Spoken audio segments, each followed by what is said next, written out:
So when we look into knowing your market, there's a few different ways that you need to know your market.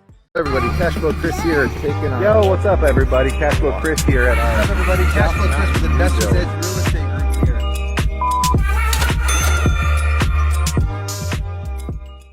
Hey, what's up, everybody? Welcome to another episode of Ask Cashflow Kris. So this is where you can come and bring any question real estate related, and I will bring you the best answer that I know how. So I have a lot of experience in the real estate investing game, and I love to help out. So if you have a question for me, definitely either send it on a DM or definitely post it on this, and I'll be answering your question next. So we have two really good questions from Instagram today. The first one is from JG the Investor, who says, what does it mean to know your market? How does someone do so? So when we look into knowing your market, there's a few different ways that you need to know your market. So the very first thing I'd say is, where are your neighborhood classes? We know that neighborhoods range from A class all the way down to the D class. So you want to know where those specific areas are and what kind of properties are within those areas. Secondly, when I hear, do you know your market? I want to know, do you know what property values are? So I'm here in the Phoenix market. If you give me an address and an approximate size, if you say, hey, I've got a 3-bedroom, 2-bath, 1,500 square feet in this particular neighborhood, you want to be able to have a good ballpark idea of what that is worth. And that comes with a lot of practice. So I'm a real estate agent by trade before I became a real estate investor. And I would practice comping properties all the time.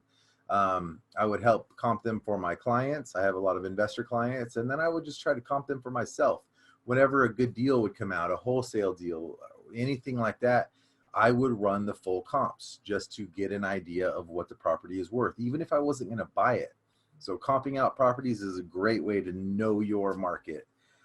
Next, you want to know who buys in what areas. So if you are looking at that 1,500 square foot house that we talked about, you want to know, is that going to be an investor sale where I may need to get it discounted, or is that a great place for fix and flips? Is a homeowner going to be buying that?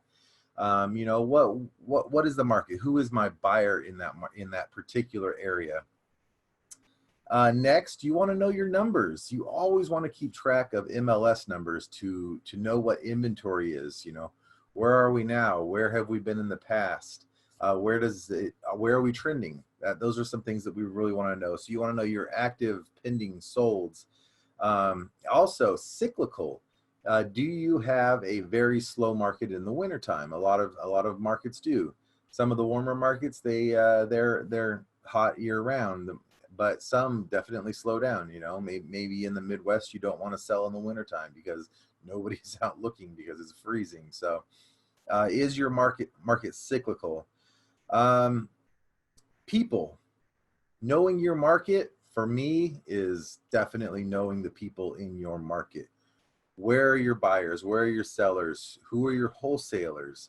Who are your developers? Who are the big players as far as real estate agents? Knowing the people within your market is absolutely knowing your market. And then lastly, I think you kind of want to know the pipeline. What's happening? What's going to happen in the future? So you want to know what the cities are planning. You want to know where is the path of growth. So if you're doing some long-term investments, you can focus on going that way. So there's several ways to know your market. Those are some of the best ways that I could figure. But you definitely, number one is just comp out properties. Just know what neighborhoods are worth overall as far as a rule of thumb. So JG the Investor, I hope that helped out. I hope that I answered your question. If not, if you wanted me to get more specific, feel free to reach out. So we have a second question on the same Instagram post. Victory Lap Realty has an issue that a lot of us have had. A lot of us rehabbers come up with this issue. He says, I'm $8,000 over budget on a rehab. Ran into some snags along the way. How can I recoup some costs on the sale? Okay, so this is a difficult one, and you want to be careful because on a fix and flip, running out of money at the end is tough because you cannot and do not want to skimp on the finishes. The finishes are what people see. So if you overspent, inside the walls, if you overspent on the electric, plumbing, HVAC, etc., you're not going to recoup that.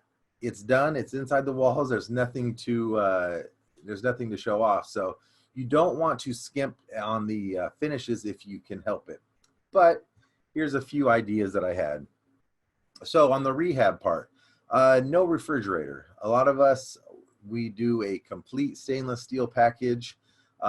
Personally, I don't ever add the refrigerator, especially in the right price range. So if you're in the median and under in our market, I'm certainly not going to offer a refrigerator. If you're at a little bit higher and where you're going to need to provide a nicer fridge, then maybe you're going to do that. But that's the first thing I'm going to do, drop the fridge. They're going to want to see the dishwasher and the stove and the microwave. So don't worry about those. Those are the cheap parts anyways. But you can save $1,000 to $1,500 on the refrigerator, depending on what level. Another thing you can do, more carpet, less tile. So a lot of times we want to run tile all the way through and maybe just carpet the bedrooms. Well, maybe you split the living room in half and you carpet the family area, or maybe instead of no carpet in the hallway, maybe you do carpet. It'll save you a lot of time and a lot of money by doing that. So run your numbers and see what they're charging. And so you may want to do that. A little less tile, a little more carpet. Discounted granite. So you can definitely go to boneyards, and there's a lot of granite places that will offer you a lower end granite. But again, if granite's what you're going to put in this originally, don't go to Formica. It's just going to make it harder to sell. You're not going to get as good a price. So you can still run granite. Go with a discounted granite. People don't know the difference for the most part, especially on your starter homes. People are not going to know that you used a discounted granite. They're just going to see that stone and they're going to be happy as could be. And then obviously you want to go online, check for sales on fixtures, light fixtures, plumbing fixtures, lights, fans, faucets. You can really save a lot of money if you do your due diligence and go shop. Sweat equity, not one that I recommend, because I want you guys to get these things done quickly, and I want you getting them done without you working, because that's called a business. When you work on these things yourself, you are not running a business, you're running a high paying job. But if you are in the spot, if you're in the snag, a little bit of sweat equity will save you money. What can you do that's not hard to do? You can put on the door handles. You can, maybe you can paint. I don't recommend it. You want to have a great straight paint line. So you want to hire a pro on that. But if you're good at that, maybe you can do that. Landscaping, I feel that now that's a good place that you can go do that, because that's true sweat equity. Planting your plants, buying them on your own, maybe spreading the rock yourself. That could really help save. And then go with what a lot of new builders do. They don't landscape the backyard. It's not really necessary in most cases. Let them have use their imagination and let them landscape the back by themselves. So those are what I would recommend on the rehab side. Now, kind of on the sales side, number one, go fast, get it done. One of the most things that's going to break into your profit margin is your interest, taxes, utilities, all your holding costs. So if you can finish a month, 2 months earlier than you normally would have, that's going to save you a couple $1,000s at least. So what do I do? No. Get this thing done. Even if you have to just borrow more money, if you just have to spend that extra $8,000, you just have to do it. Get that money and get it done. Which is why I always recommend you borrow more money than you think you need. If you would have borrowed an extra 10, you would be good. If you didn't spend it, then you would be able to give that away and pay your lender right back. So don't worry about borrowing more money. But on the sale, yeah. So go fast. Number one is go fast. Number two, sell it yourself before it's done. Okay. So definitely you want to throw a sign out there and let everybody know that it's for sale. Post in all the free classifieds. Definitely be in Facebook Marketplace. Any of your local Facebook groups, retail groups. and just put it out there, post it on Zillow, post it anywhere that you can for free to get the maximum exposure. I do not recommend selling it. Once it's done, I say hire a realtor and put it on the MLS. MLS is where the majority of buyers are. That's where you're going to get the best price more often than not. But if you know what your price is, you throw a sign in the yard, do a little bit of guerrilla marketing, then you may just find that buyer yourself, which leads into my next one. Once it is done, hold some open houses on your own. If you have time, get some Wi-Fi, work from the open house, have it open every single day until it closes. That's going to save you a lot of money. You might even have an agreement with the listing agent where, hey, here's what your commission is going to be, but if I bring a buyer, we're going to split it in half, or we're going to reduce it by a certain amount. So have that ready to go. Next is concessions. Concessions are closing cost assistance, home warranties, excessive amount of repairs. Maybe that refrigerator is a concession that they're asking for.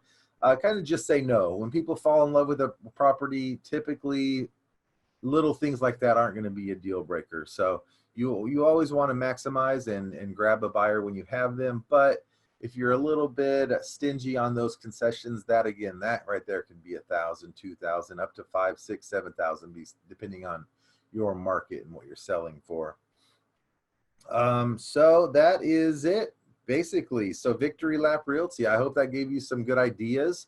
You don't have to try to shoot for the entire 8,000 right, all at once. Maybe save a little here, a little there. We give you several options, and I think if you use a handful of those, they will add up to $8,000 and more, which is a great thing. You're all in for less, so you might want to do these on all your fix and flips. As far as the shopping, bargain shopping, discounted granite. So I hope that answered your question. So guys, if you have a question for Cashflow Kris, drop it down, and you can be the next. You can be our next episode. Thanks for tuning in, and don't forget to follow me on YouTube, IG, and Facebook. All Cashflow Kris. Have a good one.